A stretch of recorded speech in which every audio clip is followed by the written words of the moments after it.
America, we stand for freedom.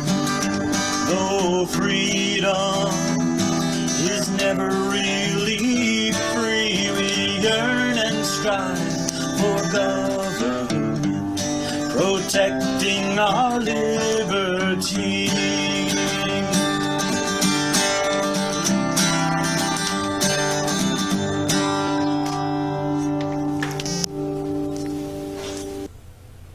Good evening and welcome to Your Right to Know by the Fitchburg Republican City Committee. My name is Mary Lotze and I will be your host for this evening's show. My friend Andrew isn't here tonight, but that's okay because we have a wonderful guest in our own Beth Lindstrom, a Republican candidate for the U.S. Senate running against incumbent Elizabeth Warren. And Beth, welcome to our show, Your Right to Know, and for joining us this evening. Thank you. My pleasure. My pleasure. I know we have a lot to talk about, so we're going to jump right in and fasten your safety belts, because here we go. I'd like you to talk to our viewers a little and tell them something about you, your background. You have a very rich background of working with candidates and leading up some state agencies. So please share some of that with our viewers. Thank you, Mary. Thank you. Let me say I'm pleased to be here. And I have a family, a wonderful husband, supportive of this race, and 3 boys. And my sons went to school here in Fitchburg. Oh, so really? I've spent a lot of time. You come with a crew, too. I've spent a lot of time in Fitchburg. So thank you. Thank you for letting me be here. My background is not a straight line, but I think that is what has given me the perspective that I have. So let me start with, I go back to working at the Republican State Party in 1987. And 1988 we did Common Sense for the Commonwealth ballot initiative, where I have traveled to most cities and towns in the Commonwealth. But importantly, we through the state party, we got in touch with many municipal leaders and people around the Commonwealth, where we elected in 1990 Bill Weld, Paul Cellucci, Joe Malone. But the most important thing is we elected enough state senators to give Governor Weld to sustain his veto, especially at the Democrat-controlled legislature. So I worked at the state party since then. I advised Mitt Romney on his governor's race here. I ran Scott Brown's first race, the one I say that won. And most recently, I was president of a super PAC called Commonwealth Future, and that helped to elect Charlie Baker and Karen Polito, where we, spent some money doing broadcast advertising and still only winning by 40,000 votes. And that's why it's important to put the best candidate forward in this race. But I've also had the privilege of having 2 senior leadership positions in government. One was being the first women director of the lottery, and that was a $3.5 billion operation where we were the most successful and the most efficient, very proud of that, in the country. And I also sat on Governor Romney's cabinet as Consumer Affairs and Business Regulation Director, where we did many, many things for consumers. So I'm really proud, and I can talk about some of those things in the as we go along. But I've also been involved in 4 startup companies. So here's my business experience starting businesses, and currently I'm a small business owner, and I own a business over in Groton, where I live with my husband and 3 boys, although they're at school right now. So so I'm a small business owner, so I understand what it's like to pay a payroll. And that's the important thing here, especially in this race. So, well, it sounds like, and definitely I know you come with such a detailed background and exemplary background in terms of running for the office you want to attain, which is senator.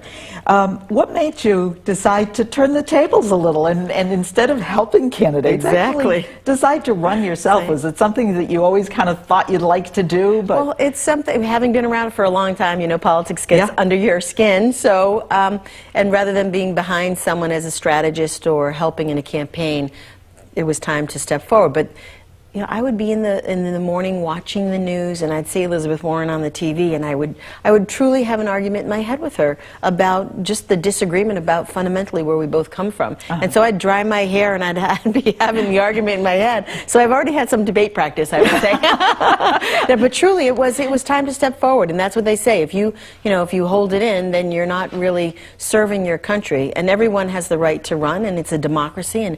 And so here I am. I step forward to take this challenge. Well, and I thank you for doing that, because it's very interesting you say that. Just the other day in the Boston Herald, I don't know if you saw the editorial, but it talked about incumbents needed, especially in a state like Massachusetts, because we are such a lopsided, one-sided state, and we see some of the corruption and just abuse of the system that is happening because of a one-party state.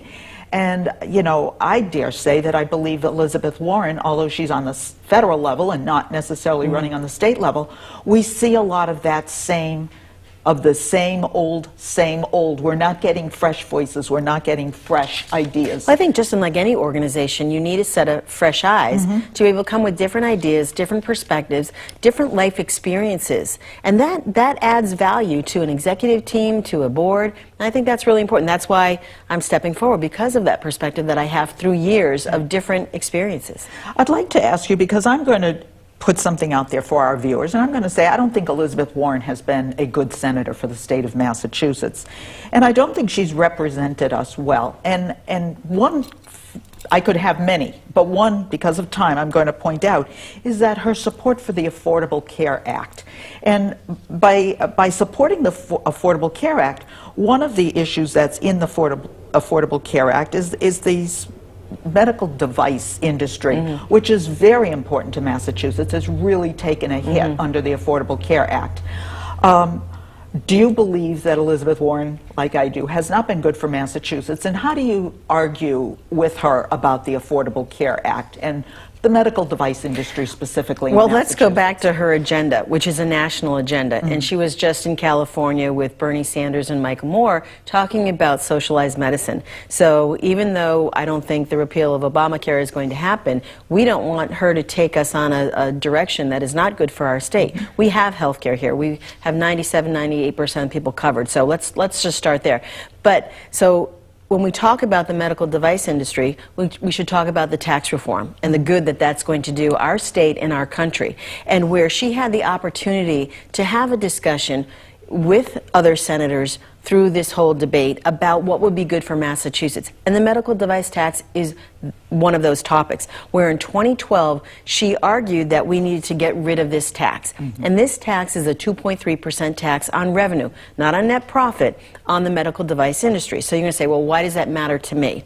Well, these are MRIs, these are innovations through surgical equipment, anything that's a medical device. And when you look at how that affects our state, it affects it greatly. There's 3 states in the country that have huge industries, and we're one of them. So when you look at the 15,000 jobs it impacts and the 200 to 400, well, there's actually 400 businesses, but there's 200 with less than 10 employees. So when you think about the impact, that's huge. So what happened is that this tax went on hiatus for a little bit during the last few years of her job, and she voted against the repeal of this, or another hiatus in one of the first, budget, the continuing resolutions where they try to refund the government. So she's out there in the beginning of 2012 saying we should get rid of it, and then it goes on hiatus. I send her a letter, her and Markey, last fall saying, during this discussion, you should repeal this once and for all. Crickets, don't hear anything. And then Markey actually files a bill after January, when the tax went back in. She co-sponsors for political cover, and then you have this government funding bill where it includes putting this on hiatus, and she votes against it. So there's no sense here. She's not representing Massachusetts. I vowed that, day one, if I'm elected, I will file a bill that will repeal this once and for all. But again, another example of where she has a different agenda. Let me ask you this. You are a new candidate. Senator Warren comes into this election with somewhere, they're quoting a $15 million war chest, which is really a very large war chest for somebody who's only served six years in office. How do you feel that you can overcome and get your name out, get your platform out, when you're fighting against a $15 million war chest? Well, she will always outspend any candidate that runs against her. I'm hoping it's me. But on that case, we're working on the primary and getting raising money for that. But when you look at who she is, and they talk about, her negatives, when you're a sitting U.S. Senator and you have 40% negatives, that's big. So regardless of how much money you have, you still have to live with who you are and who the product is, and it's her brand. And she knows she has a problem. That's why she's coming up and doing all these town halls, saying, you know, I'm in touch with Massachusetts voters. No, you know you have a problem. So, well, I mean, when you said that, doing all these town halls, I mean, again, I'm just always very curious about people who are running for office, and 6 months before their election, they all of a sudden show up on the home turf. Right. Before this, she spent more time out of state. Right. And also, if I'm not mistaken, her $15 million war chest, much of it has been funded by out-of-staters. Right. So out-of-staters, at least as far as I'm concerned, or no, can't vote in Massachusetts. Yes, and here's the thing. My experience going out and talking to voters, and I'm not finding very many people who do like her, so that's why I'm very energized about this opportunity. When she ran in 2012, she said she wanted to teach, write books, and throw rocks. Okay, I'm not a rock thrower, I'm a bridge builder, I'm a listener, I'm that type of person that can create the relationships. And I think that's what you have to go back to, is the type of relationships she has created, which aren't really there, you know. Well, another thing that when I think of Miss Warren, Senator Warren, one of the things that I always think about is her sort of challenging, I want to get your fair share. Yeah. And the word fair share, that sort of soundbite, is really very compelling for many people, because it seems to me what she has done by using that term, fair share, I'm going to get you your fair share, is she makes us feel like we've all lost our fair share. We're all victims of some larger cabal that she knows about but nobody else knows about. What is she talking about? Is there a group of people out there trying to rob our fair share? Well, I believe everyone should have an opportunity for the American dream, because that's why we're here. That's why we're Americans, because we all want to be able to have that opportunity. Elizabeth Warren has the video where she said that you didn't build that. Yes. And she asserts that, you know, it's part of your social contract to you know, give back, and yeah, we should give back. But here's where we fundamentally disagree. I don't agree that government creates jobs. I think people do. People do. And people create jobs. And they you're create a prime example of that with your own background. We create dignity when someone has a job, and when you do, you actually create taxpayers.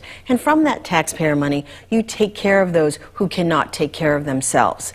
So this kind of fair share is, you know, this is an Elizabeth Warren world. Yeah, well, it's a straw man argument. She's somehow fabricating somebody to be But against. here's the thing is, jobs just don't come out of the air, and government doesn't create them. So who creates these jobs to be able to have someone who can earn a living, put money on the table, provide for their families, be in an environment where you can succeed and grow, and yes, become successful. I'll tell you, I have many friends who have become successful and said, Beth, you know, I'm really kind of tired of her shaking her fist at me and saying I should be, you know, embarrassed by my success. Because when you are successful, you're able to provide opportunity for other people, like I have in my small business. So it really kind of gets me to your point of what is our fair share. Yeah, you know, unfortunately, you know, there's challenges in life, and we do need to take care of those people who can't take care of ourselves. But that comes from an environment that's good for our economy, that people can have jobs and earn a living and earn the American dream. Another thing I think of, in addition to somebody yelling fair share, is that oftentimes our President Trump has referred to Elizabeth Warren as Pocahontas. We have columnist and radio talk show host Howie Carr referring to her as Hiawatha. And they continue to bring up, even on the national level, bring up her questionable heritage, of which she used to, again, her personal advantage to get ahead as a minority. And there's a lot of suspicion and a lot of question whether that is true. Do you think that the words, the sort of calling her pejoratives, the Hiawatha and the Pocahontas, is resonating with people? Is that going to make people question her ethics, her character? Or do you think most people just let it go? When I'm out there, I hear that a lot. And so it is well known. People feel very strongly about it, and they have an opinion about it. And that's why there's a visceral reaction to her candidacy and re-election. And only she can answer those questions. So she will have to do that on her own. But we have a lot of differences between ourselves, you know, between our tone and temperament and our policy. So I think that in this race is what's going to be important. But to your point, I don't believe people do trust her. And so that's going to be an issue for her. But again, she's the one who's going to have to answer those questions. Well, you know, it's interesting when you say the trust issue, because I know even when I'm not speaking to my Republican friends, and let's face it, people know I have a lot of Republican friends with the Fitchburg Republican City Committee, but I will oftentimes, if you hear Elizabeth Warren's name mentioned in any context, in a public forum, the first thing you hear is someone say, "Oh, you mean," and fill in the blank. Liawatha, Pocahontas, I mean, any of the kind of more pejorative terms that people use. So I don't believe she is that trustworthy in the perception or the minds of people. And I think that, you know, you're very right in terms of her perception by the voters. WBUR Boston Herald poll that was taken back earlier this year actually showed that when they talked about her election bid was viewed favorably by 54%, but her unfavorable was 38%. And that is high for an incumbent, which leads me to believe that in Massachusetts she's not that popular. Maybe nationwide people think she's going to be running for president. Yeah, she has a base, and a lot of that base is in California and New York, and so she can call on them to certainly raise money and so forth. But, you know, getting your followers riled up on Twitter isn't the same as serving your constituents here back in Massachusetts. And time again, we see with her votes and what she's done is she is not representing people here. You look at the second continuing resolution vote to fund the government, not last night's vote, but that had money for opioid. And we have an epidemic here, and it scratches, you know, I scratch my head because, you know, she talks about it, but then her actions are very different. And the reason why she didn't vote for that second CR is because Bernie Sanders didn't, Cory Booker didn't, you know, Kirsten Gillibrand didn't. So she's playing to the far left agenda so that she can run for president, even though she says she's not. But, you know, but her actions speak louder than the words. You are the only female candidate running for the U.S. Senate against Senator Elizabeth Warren. You do have challengers in the Republican Party, and but they're men. Do you think that being a woman going up against a woman gives you an advantage?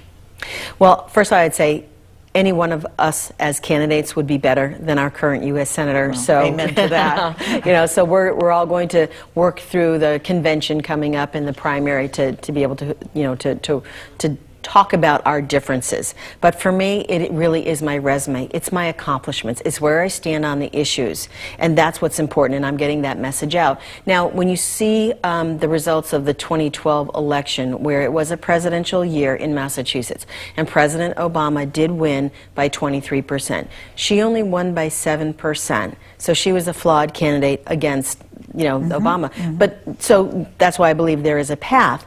And her brand is getting worse, in my opinion. But there is a data point, and she did win the women's vote by about 19%. So you really need to be able to think about that in that context. So, but again, I say, you know, and my resume is what people should focus on, and as my candidacy. There were a couple of special elections since late last year into early this year, and I'll just, I know you know them, but for the sake of our viewers, and one was in Alabama. This was in December. We had a special election to fill the seat left by our now Attorney General Jeff Sessions, where this was always a very strong Republican seat, and the Republicans came out to include President Trump, and some other people came out to support the Republican candidate, Judge Roy Moore. But he lost in a close election to Doug Jones for that Senate seat. And then just a couple of weeks ago, we had another seat, and definitely the entire Republican Party really went to bat for this position. And this was in where was it? Virginia, Pennsylvania. And Rick Saccone was the candidate for the Republican Party. Maybe not a very compelling, interesting candidate. He was more on the dry side, but he lost in another close election to a young Connor Lamb, and that was really a heartbreaking, again, 2 in a row. is this telling us something about previews of coming attractions for November, or are these really just isolated to the 4 candidates, 2 and 2, in Alabama and in Pennsylvania? Yeah, well, I would leave that up to the pundits, because everyone will talk about that and try to formulate their own theories and so forth. But I believe it really goes back to the candidate. And that's why it's so important in this race to make sure we have the right candidate that can go up against her. And I would pitch that be me. But so I do. I think it's candidate. I think that, you know, the pundits can say things about the history of the state and who was elected and so forth. But and there are sometimes headwinds that do you know, come with that. But I always say a day in politics is like a year, and things can change so quickly. But if you have a good candidate and you have a good message, you have a chance. And I believe we do in Massachusetts. We've done it before. We've proven that. On the other hand, we've seen some national races where we have lost Senate Republican senators, but yet in Massachusetts last December, we actually had the opposite happen, where we in Fitchburg had our own state senator, Dean Tran, win a local office for the state senate. That was actually a you know, kind of a interesting race, that Dean Tran's competition came with Elizabeth Warren. So she, Ms. Shalafo-Zephyr, was able to bring out the big guns, but it ultimately didn't have any impact in the state of Massachusetts. Do you think Massachusetts is turning around a little bit and becoming a little bit more solid Republican, or at least pockets are becoming more solid Republican, that could help you in your race? Well, I mean, I'm so glad Dean won. I was actually there with him on election day and actually did some door-to-door knocking with him, so very pleased that he did win that. But I think it does go back to the candidate, and it goes back to the message, and it goes back to you know, he as the product and what people wanted to buy. And so I think that that was a terrific accomplishment, and we do need to put more candidates out there that can win, because that helps our governor and lieutenant governor as they govern. But again, you never know what's going to happen. You have to have the right candidate out there, and that's what's going to be appealing to the voters. And you have to get to the voters. So it's all political strategy. How about Donald Trump's potential? Now, he did not win here in Massachusetts. We were kind of hoping that he would have taken Massachusetts in the presidential election. There was certainly a lot of groundswell of local support in many, many different towns and areas for Donald Trump. However, he did not prevail in the presidential election. It was Ms. Clinton took Massachusetts. Now, do you, as running for office in Massachusetts, would you look for the Republican Party on the national level to come out and help you in your campaign? I think the White House will probably have a few other races that they'd focus on before they'd think about Massachusetts. So I, again, would leave that to depending on what the timing is. But my focus is going to be about my race and my ability to win. And we have been able to do that in the past. I was Scott Brown's campaign manager. I know what a national race looks like. I know, you know, when things start to focus here, what that might take. But it all goes back to the candidate. It all goes back to politics is local. It goes back to the people getting out the vote. So to me, that's more important than bringing in, you know, the big guns. It's about the people and the message and the candidate. And again, Elizabeth Warren and how people want to change. They want a replacement for her. Oh, I believe that. What are some of the biggest issues that you feel are important as you go forward? Well, first, you know, tax reform, I agree with the president and what he's trying to do there, and it's good for businesses. It's good for growth.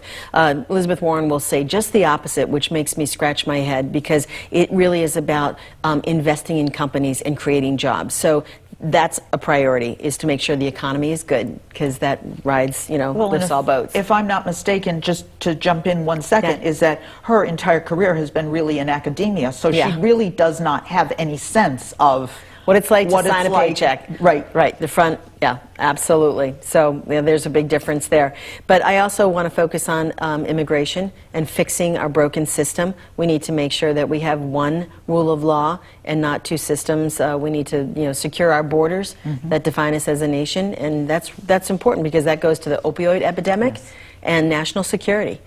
Feel very strongly about that. So I hope that those are issues that, you know, we can work on once elected, if they haven't made some progress beforehand. And lastly is, you know, Washington's dysfunction. I mean, people are very frustrated. The Congress has the, you know, the lowest approval rating of anywhere, and I think people really want someone who can get something done. And she cannot do that for the people of Massachusetts because of the relationships that she doesn't have. And I was just down there this week, and I've been talking to other senators, and it is very clear that she doesn't know how to create a relationship.